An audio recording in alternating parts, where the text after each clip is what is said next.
সুজি আর আটা দিয়ে দেখুন বন্ধুরা, কত সুন্দর পিঠে তৈরি হয়ে গেল। মাত্র 10 মিনিট সময় হাতে থাকলে আপনারা এই পিঠেগুলো তৈরি করে নিতে পারবেন। দেখুন কত সুন্দর হয়েছে পিঠেগুলো, এই দেখুন, এবং কতটা নরম হয়েছে দেখুন। এই যে একবারে নরম পিঠেগুলো, এবং দেখতে কত সুন্দর হয়েছে দেখুন। প্রত্যেকটা পিঠে অসাধারণ হয়েছে। এই দেখুন, প্রত্যেকটা পিঠে কিন্তু দুর্দান্ত লাগছে দেখতে। নমস্কার বন্ধুরা, সুমিত্রা কিচেন আর ব্লগে সবাইকে স্বাগত জানিয়ে প্রতিদিনের মতো আজকেও একটা রেসিপি নিয়ে আপনাদের সামনে হাজির হলাম।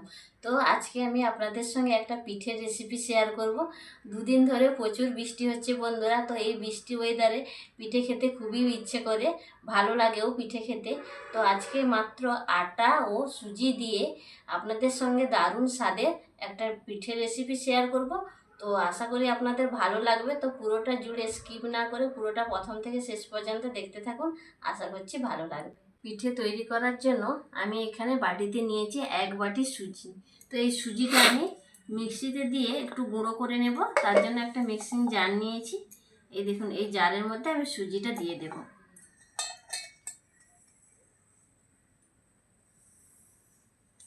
এই সুজিটা ভালো করে গুঁড়ো করে নিয়ে ফিরে আসছি।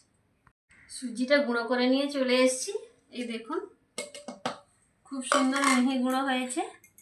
এই যে একটা পাত্র নিয়েছি, পাত্রের মধ্যে ঢেলে নেব। এবার এই গুঁড়ো করে নেওয়া সুজির মধ্যে দিয়ে দেব আটা। এখানে আমি 1 বাটি সুজির জন্য নিয়েছি হাফ বাটি আটা। তো আটাটা দিয়ে দিচ্ছি। তো এর মধ্যে দিয়ে দিচ্ছি গুড়। তো আমি গুড় দিচ্ছি, তো আপনারা চিনিও গুঁড়ো করে এতে দিতে পারেন, কোনো অসুবিধা নেই। তবে গুড়টা দিলে দেখতেও ভালো লাগবে, খেতেও কিন্তু দারুণ টেস্ট আসবে পিঠের মধ্যে। সুজি আর আটার পরিমাণ অনুযায়ী আমি এখানে গুড়টা নিয়ে নিয়েছি। এবার আমি বাটির মধ্যে নিয়েছি দুধ। তো আমি দুধটা দিচ্ছি তার কারণ পিঠেটা খুবই হেলদি হবে এবং পিঠেটা খেতেও কিন্তু দুর্দান্ত লাগবে। আপনারা দুধের পরিবর্তে জলও এতে ব্যবহার করতে পারেন। তো অল্প অল্প দুধ দিয়ে আমি মিশিয়ে নেব।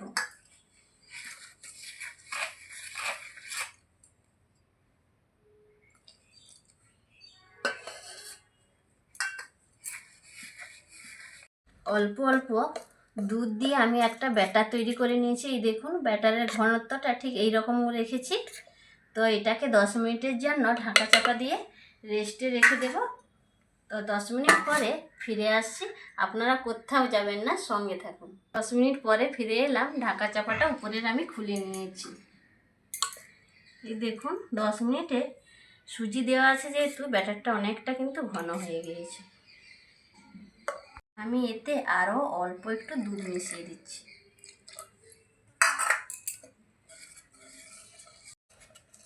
আরও অল্প দুধ দিয়ে আমি ব্যাটারটা একটু ফেটিয়ে নিয়েছি। এর মধ্যে এখন দিয়ে দিচ্ছি লবণ। তো লবণটা আমি পরিমাণ মতো দিচ্ছি।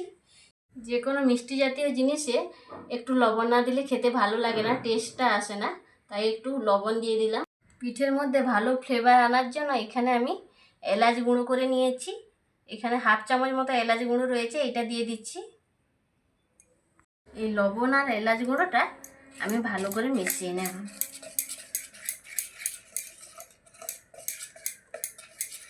ভালো করে মিশিয়ে নিলাম। এখানে আমি চামচের মধ্যে নিয়েছি বেকিং সোডা। দেখুন, একেবারে হাফ চামচের থেকেও আরও কম নিয়েছি। তো এইটা দিয়ে দিচ্ছি, ভালো করে মিশিয়ে নেব।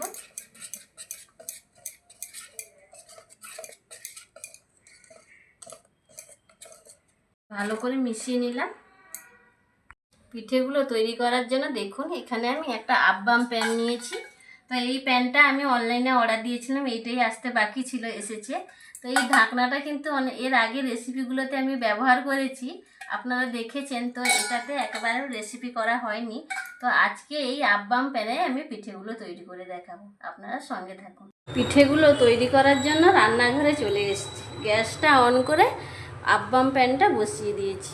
প্যানটা গরম হয়ে গিয়েছে। তো এর মধ্যে আমি অল্প অল্প করে তেল দিয়ে দেব। এভাবে অল্প অল্প করে প্রত্যেকটা খোপে আমি তেল দিয়ে দেব।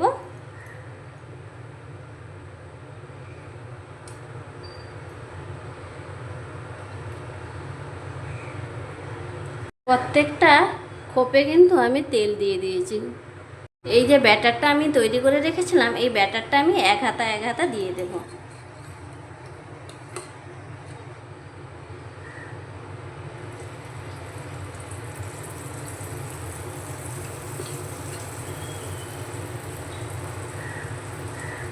এই সময়ে গ্যাসের ফ্লেমটা একেবারে লোতে রাখতে হবে।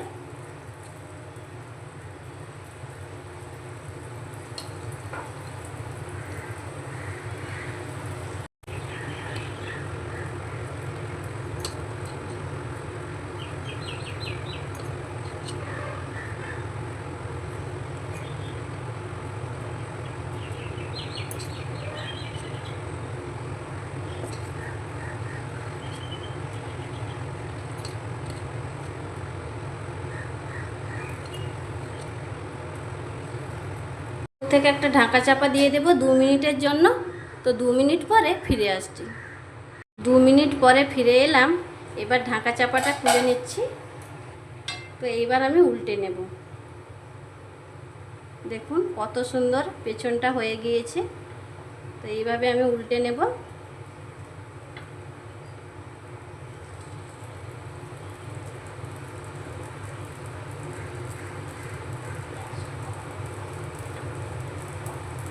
সবগুলো উল্টে নিয়েছি, তো আরেকটা বাকি আছে, এটাও উল্টে নিচ্ছি।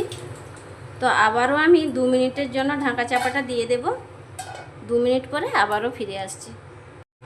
2 মিনিট পরে ফিরে এলাম। এগুলো রেডি হয়ে গেছে, আমি তুলে নিচ্ছি। দেখুন বন্ধুরা কত সুন্দর তৈরি হয়েছে। তো এইভাবে আমি চামচের সাহায্যে তুলে নেব সবগুলো। এই দেখুন প্রত্যেকটা কত সুন্দর এসছে, কালারটা দেখতেও কত সুন্দর লাগছে। দেখুন এগুলোও আমি একইভাবে তুলে নিচ্ছি। এই দেখুন এগুলোও কত সুন্দর তৈরি হয়েছে। খুবই অল্প সময়ের মধ্যে এই পিঠেগুলো তৈরি হয়ে যায় ঝটপট।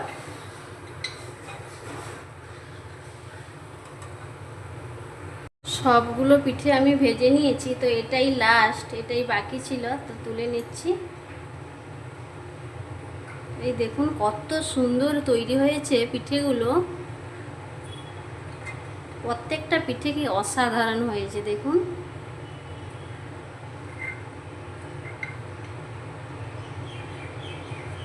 তো সবগুলো আমি একইভাবে তুলে নিচ্ছি। কদিন ধরে বৃষ্টি হচ্ছে বন্ধুরা, তাই ছাদে আর ভিডিও করতে পারছি না, রান্নাঘর থেকেই শেয়ার করছি ভিডিওগুলো। তো এই বৃষ্টির দিন যে ঢুকে যাচ্ছে, তো আর মনে হয় ছাদে বেশি ভিডিও দিতে পারবো না। তো মাটির উনুনে আমার রান্না করতে খুবই ভালো লাগে। তো তার জন্য মাটির উনুনে আমি রান্না করতাম। তো কি আর করব, বৃষ্টি হলে তো করার কিছু নেই।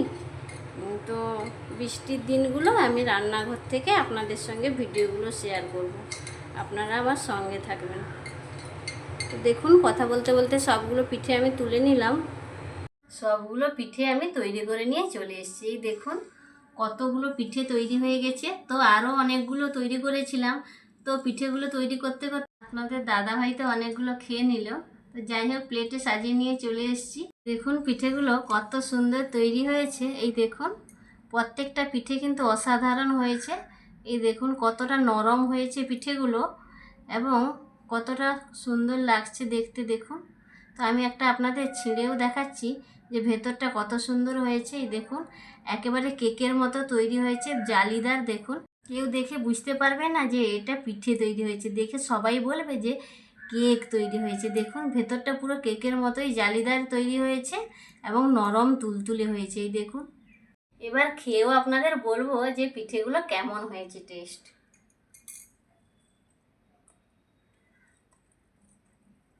দারুণ লাগছে কিন্তু, অসাধারণ। দুর্দান্ত লাগছে খেতে।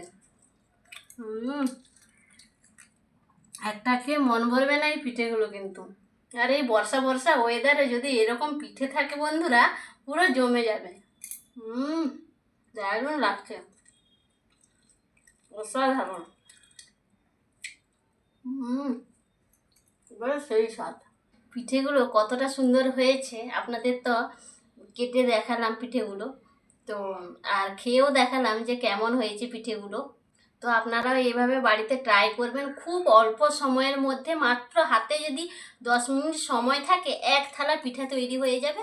অসাধারণ টেস্ট হয় খেতে, এবং ঘরে থাকা উপকরণ দিয়ে আপনারা তৈরি করে নিতে পারবেন পিঠেগুলো। সুজি বা আটা আমাদের প্রত্যেকের বাড়িতেই থাকে, আর গুঁড়ো কম বেশি থাকে। এই জিনিসগুলো যদি থাকে তো আপনারা খুব সহজে যখনই খেতে মন করবে পিঠেগুলো আপনারা ঝটপট তৈরি করে নিতে পারবেন। বাড়িতে কোনো গেস্ট আসলেও তাদের তৈরি করে দিতে পারবেন, খুবই মজা করে খাবে, দারুণ লাগবে পিঠেগুলো খেতে। এই পিঠের রেসিপি আপনাদের কেমন লাগলো অবশ্যই সেটা কমেন্ট বক্সে কমেন্ট করে জানাবেন। ভালো লাগলে লাইক, শেয়ার, সাবস্ক্রাইব করে পাশে থাকবেন। যে সকল বন্ধুরা চ্যানেলটিকে সাবস্ক্রাইব করেছেন তাদের অসংখ্য অসংখ্য ধন্যবাদ জানাই আমার তরফ থেকে। যারা এখনও সাবস্ক্রাইব করেননি বা আজ প্রথম রেসিপি দেখছেন তাদের কাছে অনুরোধ রইল, প্লিজ বন্ধুরা চ্যানেলটিকে সাবস্ক্রাইব করে পাশের অল নোটিফিকেশানটা অন করে রাখবেন। আমি যখন নিত্য নতুন ভিডিও বা রেসিপি যাই আপলোড করি না কেন সবার প্রথম আপনারা নোটিফিকেশান পেয়ে যাবেন, এবং লাইক দিয়ে ঝটপট রেসিপি বা ভিডিও যাই আপলোড করি আপনারা দেখে নিতে পারবেন। এই ভিডিওটা এইখানে শেষ করছি। সবাই সুস্থ থাকুন, ভালো থাকুন। দেখা হবে অন্য কোনো রেসিপি বা ভিডিও নিয়ে অন্য দিনে। নমস্কার।